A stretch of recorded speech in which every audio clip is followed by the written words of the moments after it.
you first just identify or tell us what is Globish? Globish is the way more and more people around the world are speaking to each other. Yes. Most of those people, number-wise, are non-native speakers, and the languages evolve always in the hands of their speakers. In the case of English, which was the initial dominating language of the world, English is evolving in the hands of the non-native speakers, who are much more numerous than the native speakers. So the result is another kind of English which is appearing in the world. Yes. And my role and David's role has been to say this is what it should be to be really efficient, to be effective, so that everybody would speak the same way and everybody would understand everyone.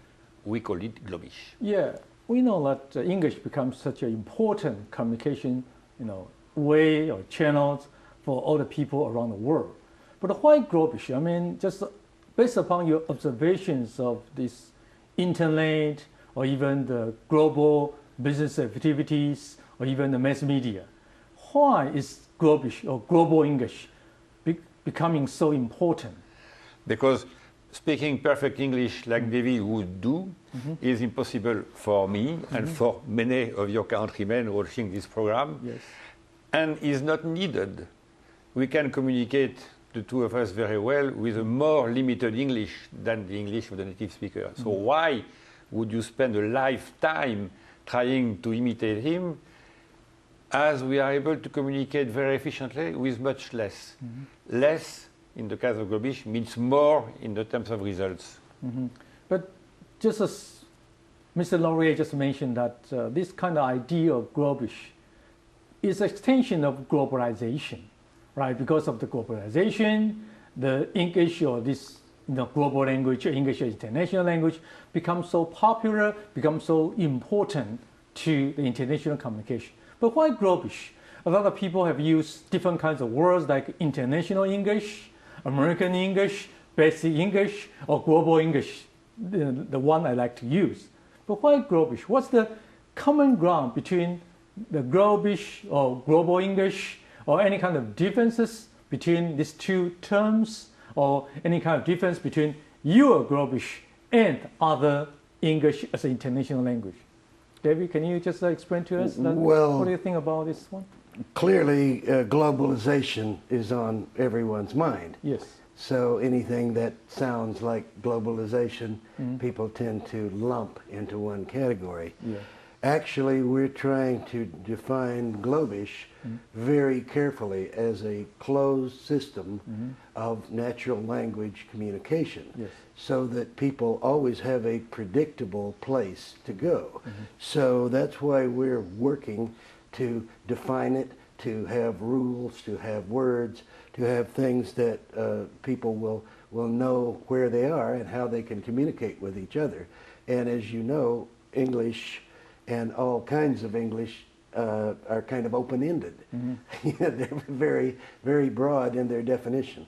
So that's what we're really doing, is making Globish mean something very specific so that it can be predictable for people. But why don't you use the word that we already use, like global English or international English? Quite the same functions here, right? People can use global English or international language to communicate with Yes. each other by using that kind of limited vocabulary or very close network in the language. Yes, what we observed is that if we called it something English, nice English, Yes. simple English, it would still be perceived as many people as English. Yes. And the native English speakers would say, it is my English. Yes. They make it simple. I can't make it simple. Yeah. So it will not lead them to walking half the way to where I am. And we want them to understand that this is a language which is foreign to me and to you, but Globish is also a language which is foreign to them. They have to make an effort to meet us in the middle ground, where everybody, including them, speaks the same way and everybody understands everybody. Yeah, I think I understand your position here. It's the global English a cure, or it's a good way for non-native speakers to pick up the language, right? But don't you think that it's a threat to native speakers that you're going to lose the control of your mother tongue? And Globish is the way that we are going to beat the native speakers. I would say we would like to welcome everybody. Yes. Luckily, it probably will be easier for us to speak Globish than it will be for other people. But we do have things to learn. Okay, Paul, you have... Actually, either the native speakers accept this theory, or they will lose the control. Let me explain. Yeah. Either they say there is English on one side, which is my language with Shakespeare, Milton, Oscar Wilde, Mark Twain, and this is a cultural language, and I want to keep it as it is. Or I'd let everybody in India, in Pakistan, in France, in Taiwan make the language evolve, and the language will die. So they have to say, no, let those people and me with them speak Globish, and let the Queen and the aristocracy and the cultivated people in my country speak English. They have to see that there are two different kinds of English, one for international communication and one for culture. Yeah, that's a very good idea. Use the Globish to communicate with each other, right? And people from different kinds of parts of the world can communicate with each other in that kind of simplified version of the new language, right? It's a good idea. But the problem is that if you want to use Globish, and the person from India, from Japan, even from the United States, don't want to use Globish. They still want to follow their standardized, so-called standardized American English. And what would you do? I can speak American English. Yes.